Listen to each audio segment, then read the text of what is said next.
No, check 1, 2, no, check 1, 2. Ladies and gentlemen of the crypto space, we're live at 11:30 on AM on a Thursday, April 22nd. That's my audio. Check my audio setting. Folks, tell me if my audio is off.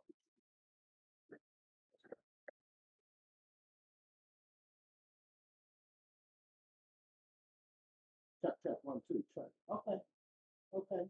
Let's keep it going. 18 people in the stream, 9 likes. We're hitting it hard off the bat. Who's in the stream today? We got I am JD King, the house, Sarah Clark, always a pleasure. We got some good content today. We're going to talk about opportunity cost and a couple of concerning realities of Pfizer and Nest that I'm expecting from Etherscan. And I'm talking with them on the Discord, and I'm not getting any feedback this way. So this is an ongoing thing. Make this concerning. Let's keep it going though. Let's keep it going. Mike Brown in the house. Noah, if you stay weaker for a period of time, say 4 years, can you claim your reward at time during the 4 years? So weekly curve. Just gonna go off the bat Q&A today. I think it's reasonable. Your weekly curve yield is weekly. You're getting a fraction of 0.02% of all traded fees of the platform. It's delivered to you weekly in the denomination of new curves, which are basically dollars. You do not have to wait until that. And plus, you also are given the increasing boost of providing LP for providing investment. Again, Williams in the house, with the Costco executive member that at Bitcoin chart. You know, let's get through the intro. I'm going to pop up the chart and talk about 3 topics and hopefully hit on the topic that I wanted to talk about. Today's episode is about changing, not start with swap, take, surf, flip, stop, five, not your piece, not your system, not solo, five, go up and get on. Back, pop it over the main screen and keep on full steam.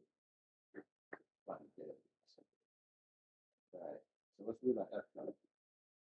This is a massive multi-year breakout. So obviously we had our previous top year was like January 4th, 2019, which we reached about February 6th, give or take. But that's a failed breakout because it dropped below that line of resistance.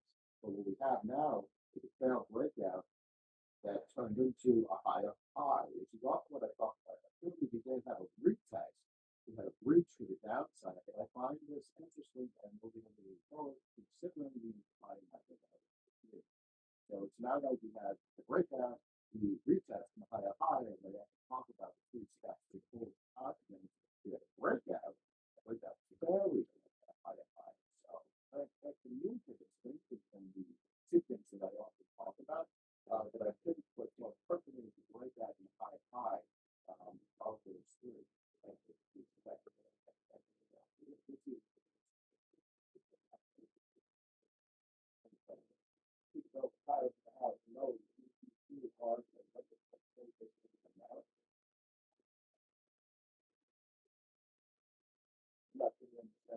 I was talking about LP positions. I do not know. And this is exactly why LP falls into the proposal. Because education manage the LP position. And keep going, process, you have to take one especially on some of the things that happen here. So when all episodes, we have to back.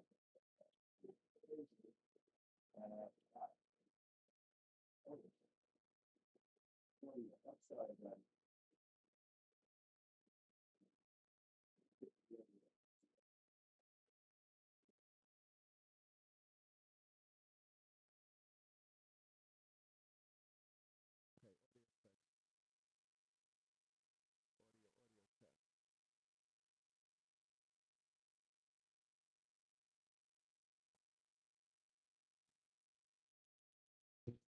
Audio check. Audio check. Audio check. 1, 2. All right. Sorry, guys. I'm sorry. At least you heard a little bit of what I was talking about, and I'll do the best I can. I'm going to try and keep this stream smooth as possible.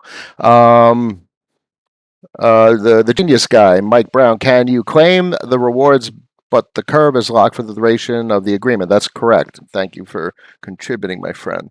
Could you break down how you evaluate different yield offerings other than the type of tokenomics inflation? What do you look at? Well, all assets in your portfolio really need to be put to work, and that's really what's most important.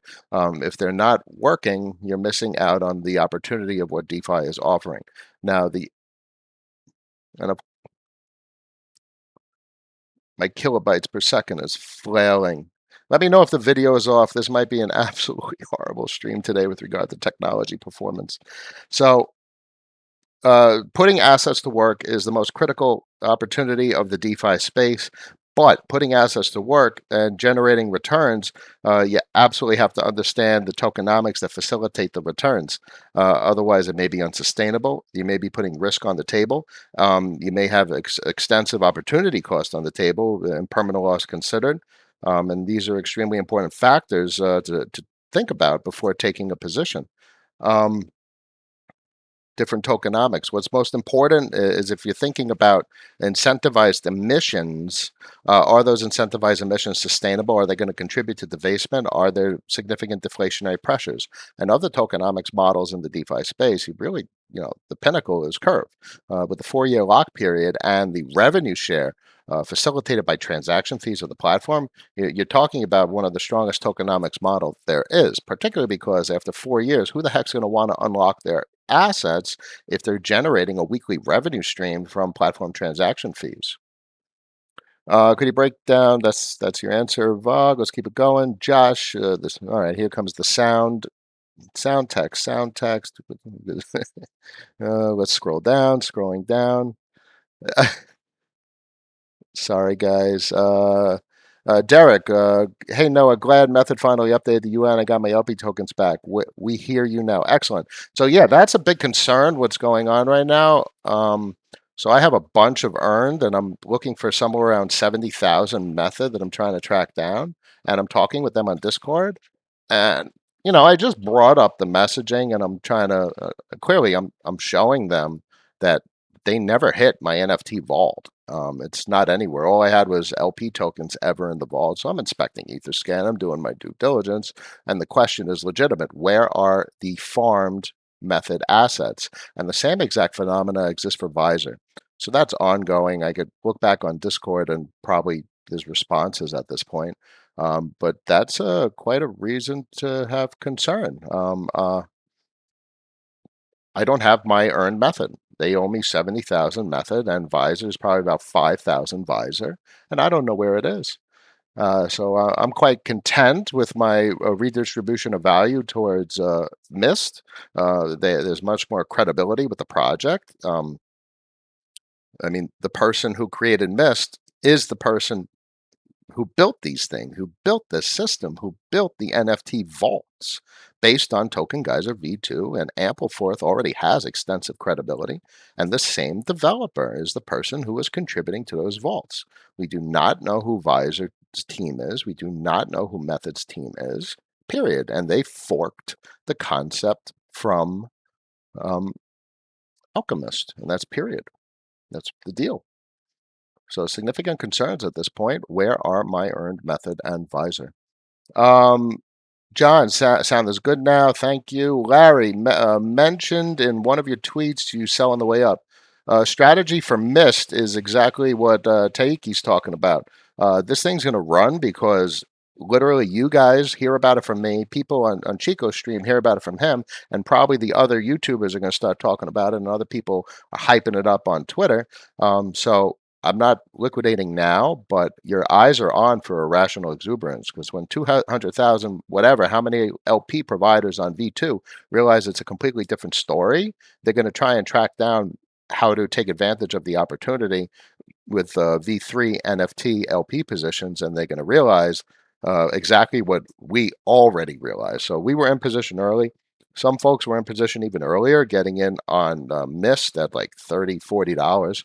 I myself had entries, I believe, at 80, 90, 100, and 130. And as you can see here, this bad boy is performing well. We're just reaching another all-time high at $195. Absolutely breathtaking performance. And if you go over to like Visor, they're actually red for the day. I don't know I don't want to judge. I don't judge until I have confluence suggesting if I have enough information to make very specific conclusions. But red for the day, methods red for the day, XTK, I don't judge that as any way but a wonderful project. They've already proven themselves with extremely sophisticated and meaningful assets that were innovative and strategic. So this is a nice double bottom down here, by the way. So I much appreciate the team. There's transparency. I know folks follow me from their team. Just everything about XTK looks great. They have a very large token supply, and the tokenomics model they're coming out with is quite intriguing, and that's great. So this is a wonderful project. I only have good things to say about XTK as compared to whether it's lucrative, which I would argue it is, how lucrative it is, whether one investment or another investment is worthwhile. Only you could individually make that assertion. Um, but from a reliability and a trustworthiness standpoint, XTK is obvious at this point, and also is Alchemist and Method Advisor. Where the heck are my farmed returns? And I'm gonna keep an eye on Discord, and I'll post on Twitter accordingly. Um, just because I'm having an issue doesn't mean there is an issue. What I asked them specifically is, what is the contracts written? How are they written? And I posted a link to my vault, and they're not in my vault. So where are they? And I don't mind if there's a good answer. Maybe that part of the contract hasn't been written. Anyway, so that's the deal. Um, Frank, first off, thank you. I mint an NFT on Visor and I hold for 1 month. How long after that until you could withdraw your rewards? You could withdraw your rewards now, but I didn't get any rewards. And I'm a little conflicted and concerned about that reality, and I'll know more technically soon enough. Um, High level, what is the process? Just click withdrawal. There'll be a two-step withdrawal.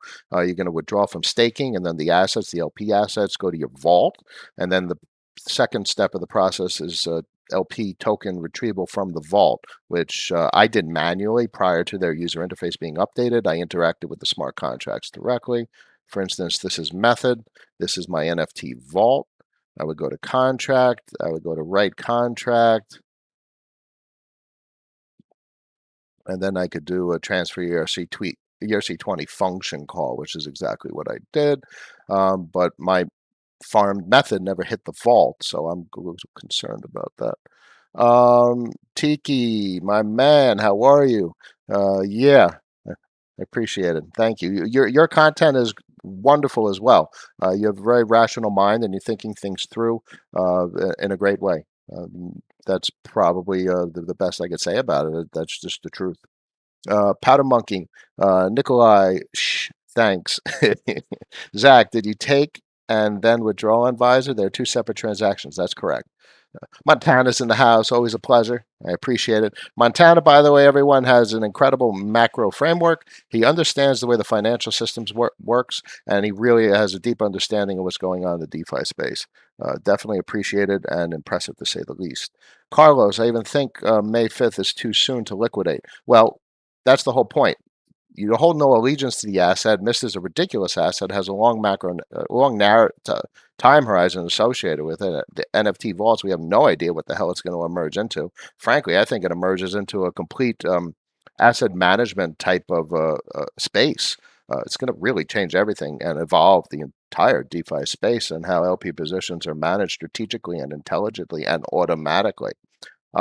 So don't put fixed timelines on your liquidation. If you could capitalize 500, 1,000% on an asset, liquidate the asset. Then reposition size. So the whole point of today's stream, the title of the stream, was me talking about opportunity cost. For instance, if you're able to capitalize 1,000%, liquidate, and then readjust your position size, maybe you could get in a dip, maybe you can't, but maybe just allocate to the LP position, Mist and Ethereum, and just let it grow. But you're not going to want to do that with a large portion of your portfolio that you just cranked out a serious amount of gains to the tune of 1,000%. take 2% of your portfolio, you throw it in the crucible, you let it get interest over the next couple months and months and months, but you're going to do that with a fraction of your portfolio because there's too much opportunity cost. You want your gain so you can capitalize on another strategic opportunity um, that are inevitable. It's inevitable to have another opportunity. Um, I don't think one like Mist has come around in my eyes in quite a while since Rook. I saw that as a serious opportunity, and I've only had a couple of very, very, very clear opportunities over the last 2 years that have a relatively imminent time horizon. Where does XDK fit in next to Mist and Visor? I would say XDK fits in right below Mist. I think Mist has the most code developed and strategic infrastructure available to capitalize on NFT vault management. XTK is pivoting. XTK has a heck of a track record because of their ERC20 wrapped DAO assets that facilitate APY conversion of typically APR. But they're pivoting into the uh, Uniswap v3 NFT LP token management. So I have a great appreciation for what XDK is doing. Visor would be below it, and Mist method below that, particularly because they're forks of Mist. And I'm currently in a state of actually questioning the developer's functionality. I could scroll back over to Discord real quick. Bear with me, I'm thinking. Well, I'm reading.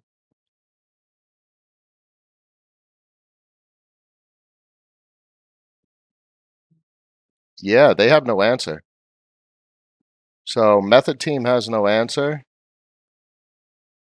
and there's no response on Visor as well. And I pinged the supervisors in the room. And what's happening, obviously, on method is stop the FUD, not buggy, or you just don't know what you're doing.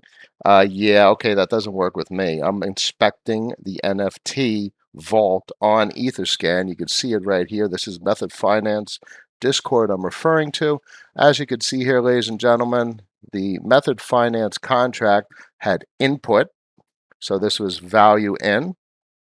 And here is the tokens. There's still a little bit of Uniswap v2 dust. So there was no farmed method that ever hit the NFT method vault. So where are those gains? And now I should do due diligence and look over. Now let's do real-time surgery. We could look over my address, remove liquidity. I mean, Uniswap v2, Uniswap v2. You know, I'd have to dig in a little bit, but I'm not seeing the farmed method. And I'm owed about 70,000 method to my understanding. I mean, this is it. This is the entire history. This address does not have much history. I have to dig in more, but right now I'm not appreciating the responses I'm getting from Discord, considering that there's team members and supervisors, at least as they're titled, supervisors on the Discord channel. So Jay, you're saying you received your visor rewards without issue. Where? Anyway, Rupert, afternoon. Always a pleasure. Esquanchi, XTK has done well for you. Very nice. Frank got a little miss this morning from the Aludel Vault. Very nice. Keep it going. Is there insurance policies available for what you have farmed?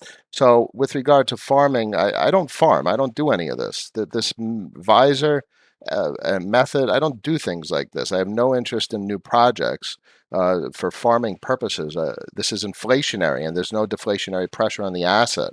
With regard to interest and yield, the entirety of my channel's history is talking about curve and urine and sustainable monetary policies. So if you're just getting in on my content, this is not normal behavior and is not typical content for my channel.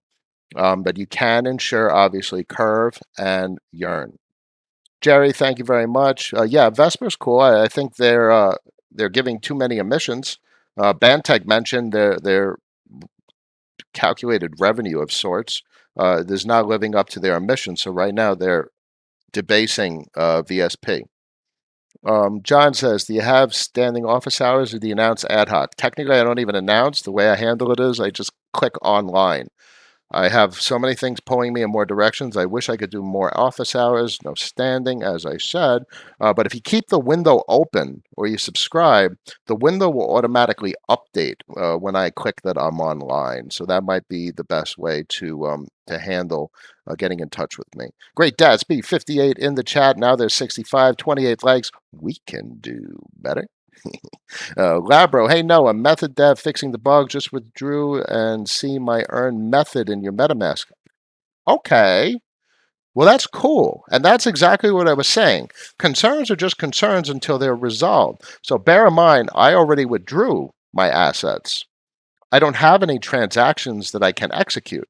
So with regard to fixing a bug, I don't see my assets, so I have concerns there. And I'm looking through my addresses on Etherscan. So just food for thought. Let's keep it going. That genius guy, John Schneider, why VE curve can be swapped for curve if you sell on Uniswap. VE curve can't be sold because it's locked for the duration you agreed before you deposit the curve. That is exactly the case. Why VE curve is how Yearn handles um, their grouped boost for all their curve vaults. YV curve is an awesome asset. YLA is an awesome asset. You're talking about derivative assets, and that's an entire conversation unto itself. Costco says, what do you think of Badger's coming interest-bearing composable Bitcoin? Yeah, that's cool. They're following the footsteps of Alpha Finance, and it's a derivative asset, and Badger has been successful. They're a second layer DeFi asset. They don't have transaction volume, but they have monetary policy. So they have an inflation, a decaying inflationary schedule, and they have incentivized supply disruption. So thus far, if the asset's appreciating, that means they're not debasing the currency, and they have enough deflation to counteract the inflation schedule, which is basically the fundamental properties of an effective digital currency. John says, any thoughts on NFY, non-fungible Yearn? So anything that Yearn does is a big deal. Whether you could capitalize on it is another story. Yearn's already a multi-billion-dollar asset and arguably one of the driving forces of the entire DeFi movement. What I intend to do is if they have an incredible product and it has properties that are interesting compared to other available products, I'll utilize the functionality. Do you have technical stop loss philosophy? I do not. I do not do stop losses. I do not trade. I allocate value strategically. I capitalize when they're in profit. I often deploy contrarian ideology. If I have anxiety over an asset, I look for opportune times to liquidate ASAP to relieve the anxiety. If I'm in profit, I will not hesitate to liquidate. I don't care if it keeps going up. Profit is profit.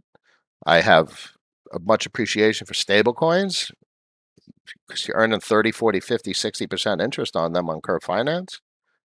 So stables are really the core of a portfolio. If you don't have stables, take a step back and maybe even go entirely risk off and throw all your capital into stables on Aave. And then as you start to understand the core of a portfolio, you could branch out to either curve or Yearn, depending on if you have a curve position. You need a large curve position to achieve max boost on the curve vaults, in which case Yearn would be the place to allocate capital for auto compounding APY on curve V1 vaults. There's also Convex Finance, which is coming shortly, which is comparable to Yearn with the community boost, but you're going to get curve emissions instead of auto compounding dollars. That's the deal. Give us Rook update. No, I don't have an update on Rook. Rook's long-term narrative is completely intact. MEV means everything it did when I was playing the asset. Here's the complexity. It has a large opportunity cost because you're sitting on it waiting for it to go up. Meanwhile, there's other opportunities that are going on around you. So it has a very large opportunity cost if you're playing it for significant appreciation. If you're playing it a long-term play and you're throwing 1-2% of your portfolio and looking for a 10x, 50, whatever, then it's all good. You could have a small portion of the portfolio allocated for long-term uh, plays that have a large opportunity cost, but I would not allocate a significant portion of capital to any asset and just sit and wait for it to appreciate. That's not what you do with the vast majority of your portfolio. You're taking on technically risk and expending a huge amount of opportunity costs, which is expensive, uh, metaphorically speaking, but it's expensive in that you're missing out on other opportunities, which is the definition. My office hours are not fixed. My office hours are I click online when I'm available, and I try and be available as much as possible. I got one company texting me over here. I got stuff going on over here. I wish I could do more. I tell that to everyone. I always wish I could do more. John Schneider, that genius guy, one, thanks, man. This is so confusing. Need to spend some time figuring it out. Take your time. There's no rush. And I always tell everyone, new entrants to the DeFi space, go risk off. Put your dollars in Aave. It's a bank account. You can get insurance if you want from Armor Finance or Nexus Mutual, but it's basically a bank account. There's such a wonderful narrative going on for Aave, and start from there. Once you understand that you're getting interest on dollars, then you can take risk. You take your risk, you capitalize on that risk, grow your dollars, grow your interest. You get 8 to 10% on Aave. Dare we say we go over to Polygon and you get in 12% incentives denominated in Matic. And as of right now, the potential for your principal yield is extraordinary because the monetary velocity engine on Polygon is about to get kicked over with all that liquidity that transferred over to the network. Larry, the more I listen to Noah, the more I come to realize following advice will just take me to the portfolio promised land. Just need to fight the FOMO. Emotions and FOMO are what destroy portfolios. Um, you have to fight through the emotions. And you often have to do contrarian things, which means really the antithesis of what your emotions say. If an asset drops 20%, your emotions say, I'm going to hold it. I hope it goes back up. Hope. Hope will destroy a portfolio.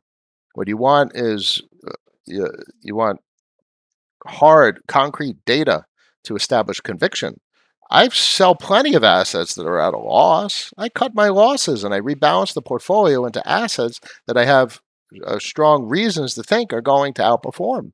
You guys realize, look, if an asset's not outperforming Bitcoin, you might as well be holding Bitcoin. You might as well be holding Ethereum. So you sell an asset at a loss or in profit, depending on conditions, and restructure and rebalance your portfolio accordingly. The emotion that comes along with selling at a loss is a fallacy. Um, Fight through that emotion, and also that emotion when something's up 5x, like pretty much Alchemist. I got like 3x on that already, and I did like a 4 or 5x on Visor. Sell. You won if you sold for a gain. These smart vaults may even compete with Rook. A completely different narrative for Rook versus smart vaults, but I think there's some overlap in some regards with regard to avoiding front running. But there's a lot to the dark forest that Rook attacks, just more than front running. What I didn't see that. What question did he ask on Method Discord? I'm in there in the general. I'm in the general chat on both Method and Visor right now, and I have not gotten an answer to my questions. Claudio Carlos says Method has some partnership with Polygon. No, what there is a couple of text messages on Discord suggesting Polygon, and a roadmap is a document that someone wrote and put pictures on. We'll know that there's a relationship with Polygon when Polygon, the official account, says so. Otherwise, what you're doing is taking assumptive risk that these conditions are actually the case. So as of right now, we don't know anything about really what's going on with Method and Visor, other than they are forks of the original project, Alchemist, which was the same developer who built the code for Ampleforth. We don't know who the team members are. We don't know what other code they've written. We go look at their Discord. Visor has a fair amount of code. Method has less code, and that's the deal. That's the deal. But Visor didn't find how to claim yet. Claim what? I removed my assets from the vault. Where the heck are my assets? That's what I'd like to know. I looked in the vault. They're not in the vault. Now, after this stream, when I have time, I'm going to look through my Ethereum address, which is here, and look for the history of the assets. But I'm not seeing ERC20 token transactions. Maybe this will cure it real quick. Uniswap v2. So here's method 7. Uniswap v2 is not a Uniswap. I want to see not Alchemist. I want to see Visor and method 231.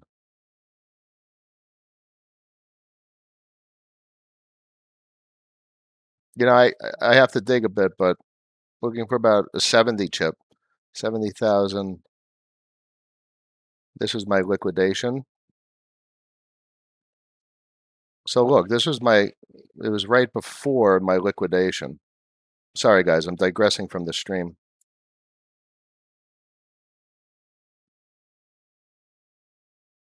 So here's my method sale, and I don't see 70,000 method anywhere.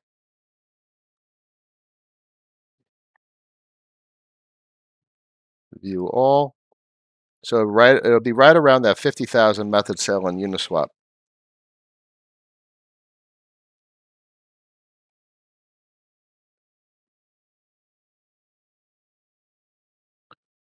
Anyway, all right, here 50,000 method sale on Uniswap.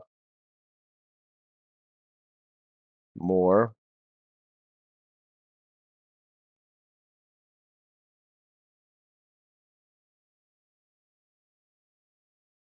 Maybe if method earned. Okay. Well, that's a relief. This might be a relief. I have to look through on Visor. Uniswap v2 on Visor.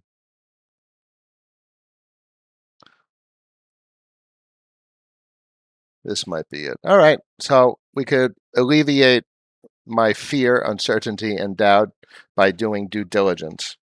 Anyway, let's keep it going. YLA removed the USDC LP, so much better now. Okay. YLA is a hell of an asset, Carlos. They're very smart, and it's a heck of a double derivative. Ryan, have you seen the emissions that Ohm is offering? Any thoughts on the project? No knowledge currently. Maybe need to add token to Meta first. Well, I'm not looking at Meta. I'm looking straight up in Etherscan. Wow, you guys are going strong on commentary today. 69 people in the stream, 34 likes. We can do better. Thoughts on Terra? Eyes on. I'm not participating, but it has a lot of attention, participation, and momentum. Carlos, no, I just unstake my visor and the yield showed up in my MetaMask. Okay. Okay. So a good portion of the stream was me expressing the emotions associated with uncertainties and risk in the space. Now, that's actually quite reassuring, and I'm happy that I have emissions in those assets. I might not have the positions earning incentivized returns, but I still have some of those assets available, and if they appreciate significantly, then it was a good position to take, and it worked out for the best. Carlos, thank you. I appreciate you mentioning that, and I could follow up in Discord that my fears were alleviated. Colin, they should be in your wallet, and that's kind of what I'm trying to validate by looking through the transaction history. So they definitely weren't in the NFT address, Angelo. So I'm looking through my transaction history, see if there was ever a deposit. So if 70K earn, it'd be 35 claim, 35 lock. Yeah, Nikolai, that's exactly what I think I'm seeing here with the 30 here, this. That's what I think I'm seeing here. Because then I sold the V2. The V2 LP asset was about 350.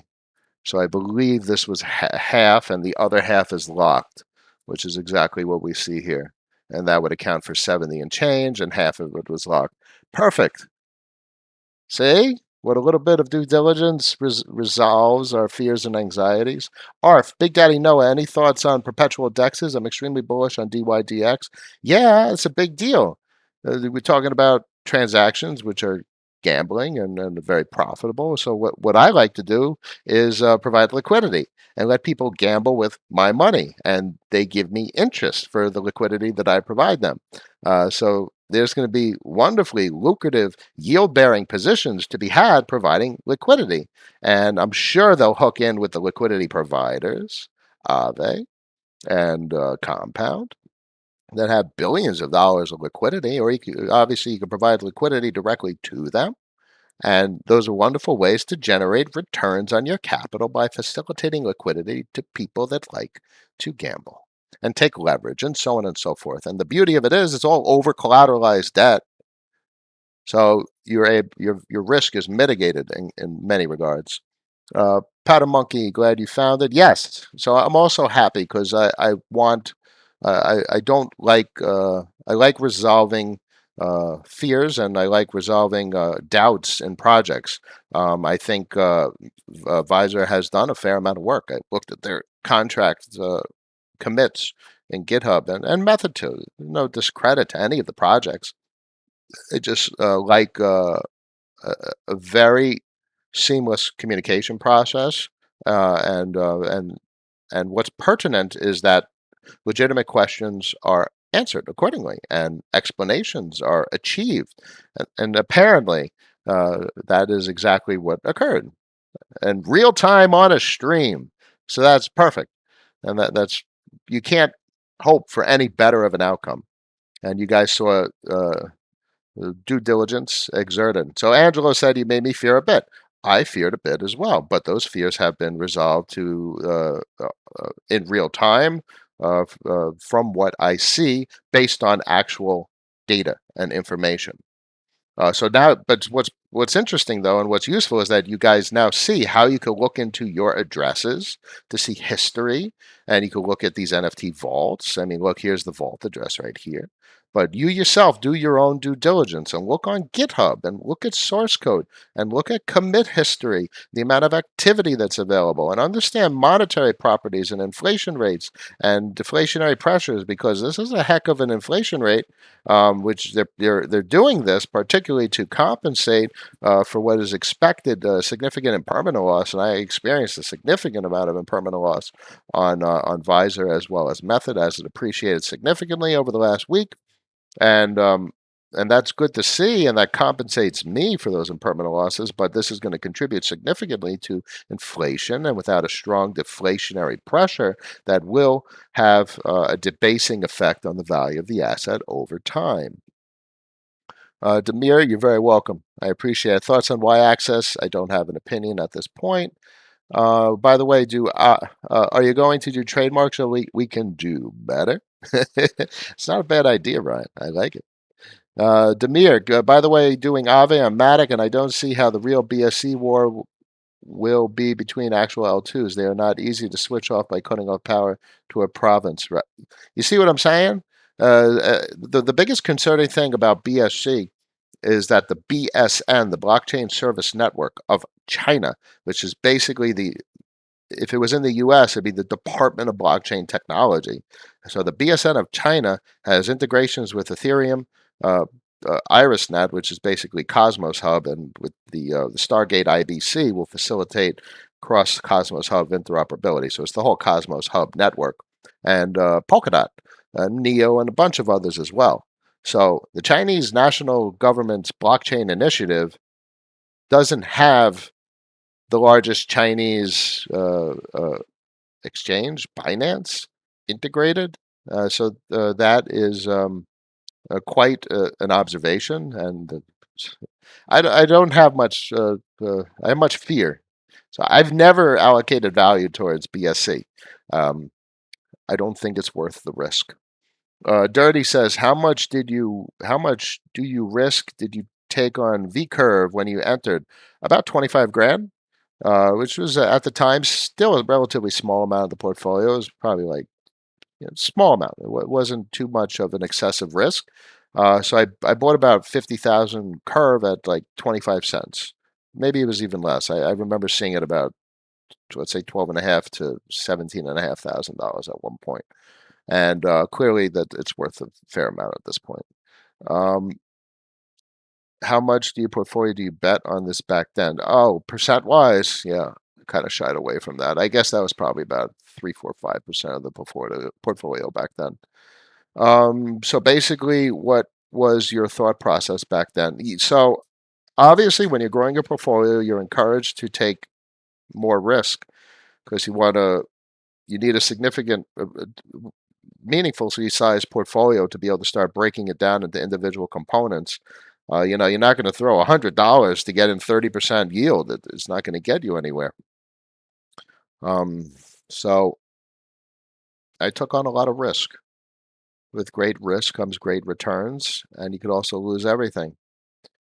I like to talk on my stream very candidly and honestly, and in telling people you want dollars because it's imperative to at least know the process. Because and that's probably the best statement I can make, if you make money, you need to know how to manage it. And I can't craft the content of my stream on risk. I'm not a gambler. I have gambled, everyone has.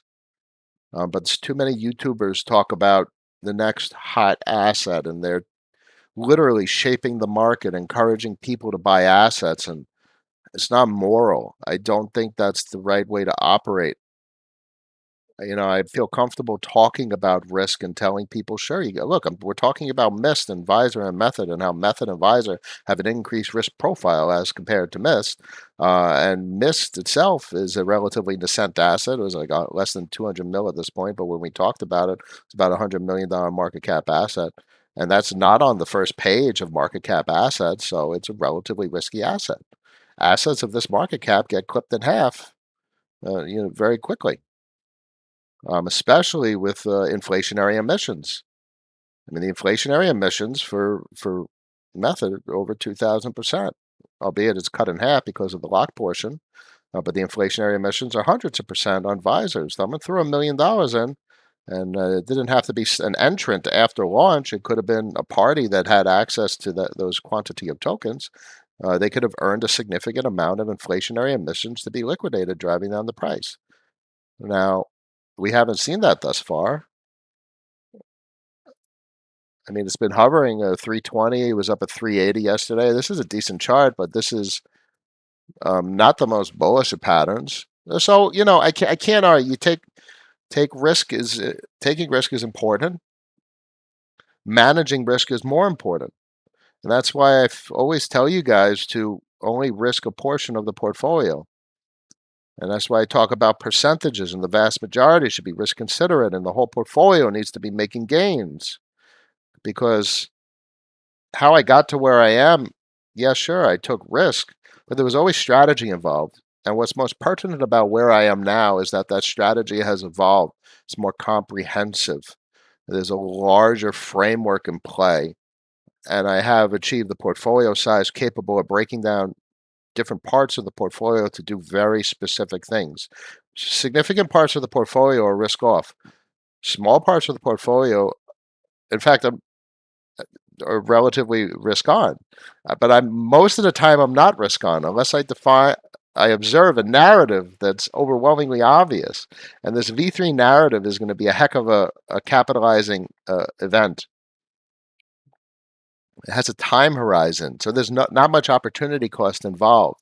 So there's a risk profile involved with these 4 plays. Notice the 4 plays that I'm following on DEX tools. So there's a risk involved, and the opportunity cost. When is V3 launching? It's launching basically in 2 and change weeks, May 5th. So I'm not missing out on other opportunities. So it's complicated. I'm here. I wish I could help more of the stream. I'll keep doing. You guys ask your questions. And next time I'm going to get my audio right off the bat. And I'm not going to FUD you guys too much at the beginning of the stream. But always ask your questions. Evolve your narrative. Evolve your story. Think about the fundamentals. And the fundamentals are risk, putting your capital to work, generating a salary, and growing your portfolio, hopefully as responsibly as possible. Don't be degenerates. I was never a degenerate. I never took on excessive risk. I didn't do the crazy farming that people did back in DeFi summer in 2020. And I didn't make as much as I could have. I probably could have made like 5 times as much money being degenerate in times of irrational exuberance. But as I always tell you, one of my core tenets is your goal isn't to make as much money as possible. Your goal is to have a strong narrative. And if your narrative plays out, then you could always rest your hat on saying that you had a strong narrative that worked out well and you didn't gamble. So if you can make less money rather than more, but you're able to say that it was because you had conviction, you were rational, and you made good decisions, then you won better. You did better. That's all you could ever do in this space is do better. All right, let me get a couple of other questions in. 83 people in the stream, 40 likes. We can do better. Speaking on better. Do you have any playlists that recommend the videos of learning DeFi basics? DeFi Dad and Bankless HQ. You could find them on Twitter. And obviously, you're always welcome to ask me questions on the stream or call me on office hours when I'm available, and I'm as available as much as I possibly can. Claire says 30 curve gives me the highest boost. Is that a boost in APY I receive in my crypto dollars or boost that I get in my stake curve? So having curve locked as VE curve entitles you to a portion of weekly transaction fees from the platform. At $200 million daily volume, I think I was generating $400 a week. They did $1 billion in transaction volume last week. I look forward to 50 billion, 100 billion. You need a relatively large curve position to significantly take advantage of the potential recurring revenue stream of the platform because it's an inflationary protocol and it has become diluted. And that's just a reality. So, it's like people talking about Binance Smart Chain or now Polygon versus Ethereum, and Ethereum being ridiculously expensive to do transaction fees. Folks are angry that they're priced out. Don't be angry. Play the cards you have. Play the portfolio you have. You can only do what you can, meaning there's always a damn opportunity.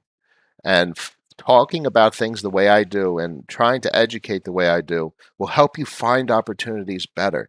You don't need to take on excessive risk to find a good opportunity. You don't need to be angry at Ethereum to find an opportunity and be chased away to Binance Smart Chain to have your capital locked on a platform that has 21 validators and you don't know if you're going to be able to get it back. The other day, the bridge wasn't working. I had like $1,200 I wanted to take off a BSC and I couldn't because the bridge was non-functional. And that can happen when everyone least expects it. And if you can't access your capital, that's a problem. And that doesn't happen on Ethereum because of the extent of its decentralization. And that won't happen on Matic, albeit there's an 8-day or 7-day withdrawal period to get from Matic back to mainnet Ethereum. That's another story. But it's permissionless, and it will occur, waiting that period of time.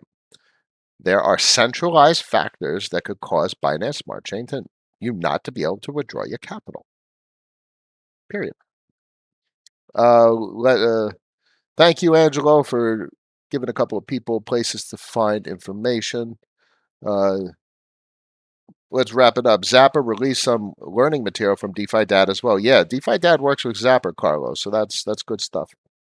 81 people in the stream, 45 likes. We can do better. Let's wrap it up. Thursday, 12:20 p.m., April 22nd. As always, I thank everyone for tuning in. Be different. Be contrarian. Don't do what everyone does because the vast majority don't win. You need to develop a framework and an ideology, which I will help with, for you to do better and to make choices that most people don't do. Don't do what your emotions want you to do. Don't fear of missing out. Don't try and make as much money as possible. You want to make capital gains in an intelligent and risk-considerate fashion. If you make $10 instead of $100, you still won. And if you could have taken less risk to make that $10, you did better.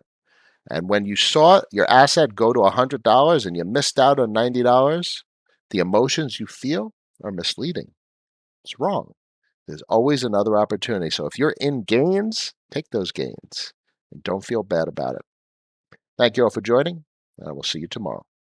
Peace.